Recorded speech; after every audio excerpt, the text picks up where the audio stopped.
Hi guys, mister Indian sir channel पे आप लोगों का एक बार फिर से स्वागत है। और इस वीडियो में हम बात करने वाले हैं बजट 2023 के बारे में, और उसमें भी जो हमारा इंपॉर्टेंट टॉपिक होने वाला है वो है इनकम टैक्स। जी हां दोस्तों, एक अजीब सी कंफ्यूजन हो गई है, जहां गवर्नमेंट एक तरफ से कह रही है कि भैया अगर आपकी इनकम 7 लाख रुपए तक है तो आपके ऊपर कोई टैक्स नहीं लगने वाला है। वहीं जो उन्होंने टैक्स स्लैब जारी किया है उसमें लिखा हुआ है कि अगर आपकी इनकम 3 से 6 लाख रुपए है तो आपके ऊपर 5% टैक्स लगेगा, और 6 से 9 लाख रुपए इनकम है तो 10% टैक्स लगेगा।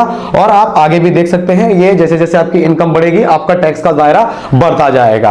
ओके, सो गाइस, ये बजट काफी ऐतिहासिक है क्योंकि पहली बार आजादी के 75 साल के बाद किसी महिला वित्त मंत्री, फाइनेंस मिनिस्टर श्रीमती निर्मला सीतारामन जी ने किसी महिला राष्ट्रपति श्रीमती द्रौपदी मुर्मू जी को यह बजट सौंपा है। सो काफी ऐतिहासिक है ये महिला सशक्तिकरण के नजरिए से।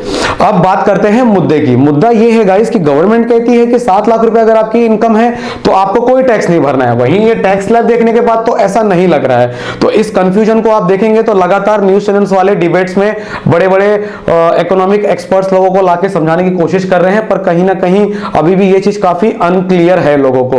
तो आइए मैं बहुत ही सरलता से इस बात को आपको समझाने की कोशिश करता हूं। दोस्तों, बजट में बहुत सारी चीजें होती हैं और जो भी वस्तुएं इस देश में बिक रही होती हैं उनके सस्ते और महंगे होने की खबरें आती हैं इस बजट के जरिए। साथ साथ में गवर्नमेंट बजट्स एलोकेट करती है रेलवे के लिए, डिफेंस के लिए, शिक्षा के लिए और तमाम तरह के सामाजिक चीजों के लिए गवर्नमेंट बजट एलोकेट करती है। तो वहीं अलग अलग तरह की पार्टियां होती हैं जो कुछ लोग बजट से संतुष्ट होते हैं, कुछ लोग इसका विरोध करते हैं।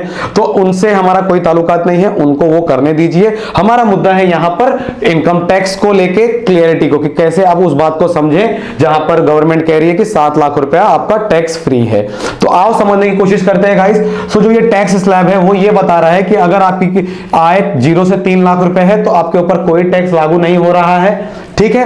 वहीं अगर आपकी इनकम 3 से 6 लाख रुपए है तो 5%, 6 से 9 लाख रुपए आय है तो 10% टैक्स, 9 लाख से 12 लाख इनकम है तो 15% टैक्स, 12 से 15 लाख रुपए है तो 20% टैक्स, और 15 लाख रुपए से अगर आपकी ज्यादा इनकम है तो 30% टैक्स लागू होने वाला है। गाइस, बहुत लोगों को यह बात समझ में नहीं आती है कि आखिर ये जो 15% है ये क्या पूरे अमाउंट पे लागू होने वाली है। तो ये बात मैं आपको बता दूं कि नहीं, जिस टैक्स स्लैब के रेंज में आप आ रहे हो वो पूरा परसेंटेज आपके उस पूरे इनकम पे लागू नहीं होती है। मेरे बोलने का साफ साफ मतलब है, अगर आपकी इनकम 11 लाख रुपए है तो आप इस स्लैब में आ रहे हो तो उस 11 लाख रुपए पे पूरा 15% टैक्स लागू नहीं होता है।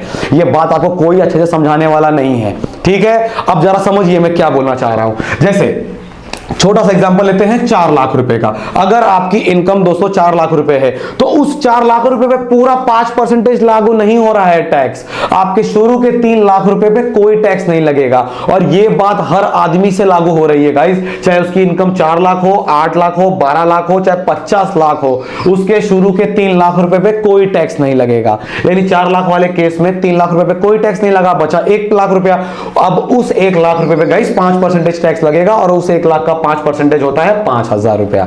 अगर आपकी इनकम साल की 5 लाख रुपए है तो पहले 3 लाख रुपए पे 1 रुपया टैक्स नहीं लगा, बचा कितना, 2 लाख। उस 2 लाख पे गाइस खाली 5% टैक्स लगने वाला है, और 2 लाख का 5% हो जाएगा 10,000, यानी 5 लाख की इनकम होगी तो 10,000 रुपए आपका टैक्स बनता है।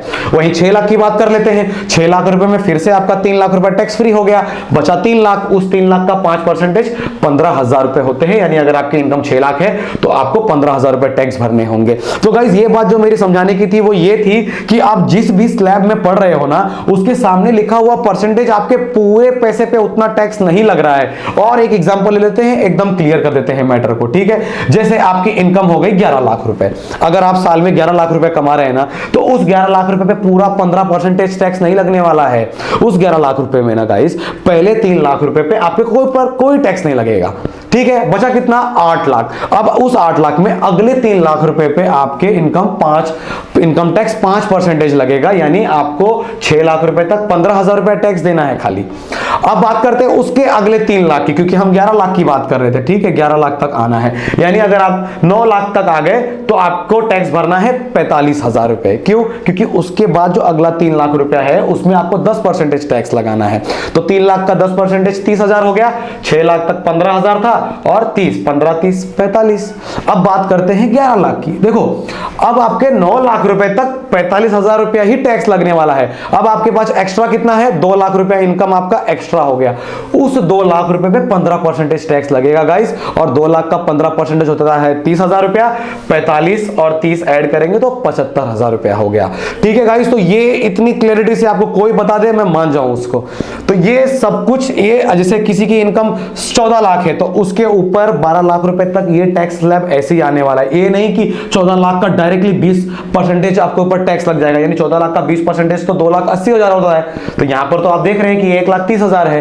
तो समझ रहे हैं आप, जिस भी स्लैब में आओगे उसके सामने लिखा हुआ परसेंटेज आपके ऊपर पूरी तरह से हावी नहीं हो रहा है, ये ऊपर से सबके लिए कॉमन है, हर देशवासी के लिए ये चीज कॉमन रहने वाली है।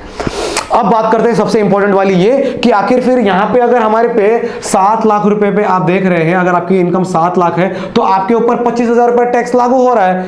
तो दोस्तों फिर ये क्या है? तो ये था दोस्तों कि गवर्नमेंट ने ना tax rebate up to 25,000 rupees, यानी टैक्स रिबेट, अगर मैं इसको साधारण भाषा में बताऊं तो टैक्स की माफी।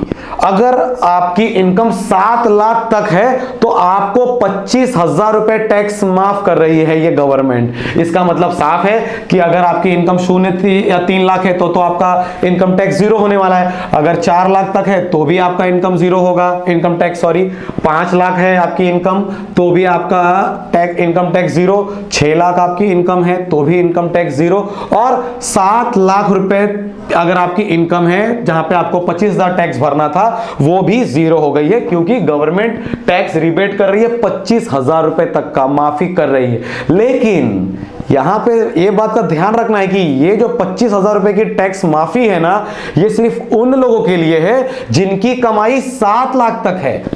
अगर आपकी कमाई 8 लाख रुपए है तो आपके ऊपर टैक्स 35,000 हो रहा है, तो इस 35,000 रुपए में से 25,000 रुपए माइनस नहीं होने वाला है। अब इन लोगों को पूरा 35,000 टैक्स भरना है।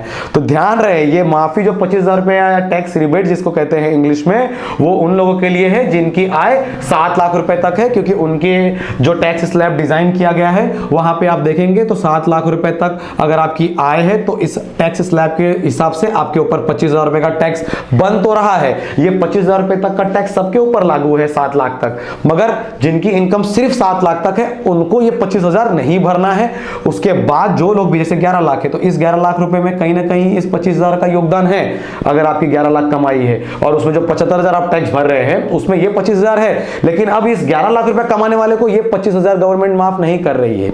ठीक है, सो आशा करता हूं गाइस ये वीडियो आपको समझ में आई हो। बहुत ही सरलता से और मेन मुद्दे पे ही बताने की मैंने कोशिश की है। वीडियो बड़ा भी कर सकता था बट उसकी कोई जरूरत नहीं थी। ये बात आपको समझाने के लिए मेरे लिए जो इन्फॉर्मेशन यहां रखी हुई है इतनी काफी थी, और आशा करता हूं कि ये बात आपको समझ में आ गई होगी कि आखिर क्यों दोनों बातें बिल्कुल अलग है। वहां पे 7 लाख में टैक्स फ्री क्यों है, क्योंकि गवर्नमेंट ने टैक्स रिबेट किया है 25,000 रुपए तक, और ये सिर्फ उन्हीं लोगों के लिए लागू है जिनकी आय 7 लाख तक है। अगर आपकी इनकम 8 लाख है तो आपके ऊपर ये टैक्स रिबेट 25,000 का लागू नहीं हो रहा है। इस 35,000 में से आपका 25,000 नहीं कटने वाला है। ठीक है, सो दोस्तों आशा करता हूं ये वीडियो आपको बहुत अच्छे से समझ में आई हो, और आप समझ रहे होंगे कि काफी लोग इसको लेके अभी तक कंफ्यूजन में होंगे। तो अगर आप इस वीडियो को शेयर करेंगे तो और भी लोगों तक ये संदेश जाएगा और इस बात को वो बहुत ही अच्छे से समझ पाएंगे और उनके दिमाग से कंफ्यूजन हमेशा के लिए दूर हो जाएगी। ओके, और अगर आप हमारे इस चैनल पे नए हैं तो प्लीज चैनल को सब्सक्राइब कर लेना, क्योंकि ऐसे शानदार वीडियोस का सिलसिला लगातार जारी रहेगा। तब तक के लिए जय हिंद, जय भारत।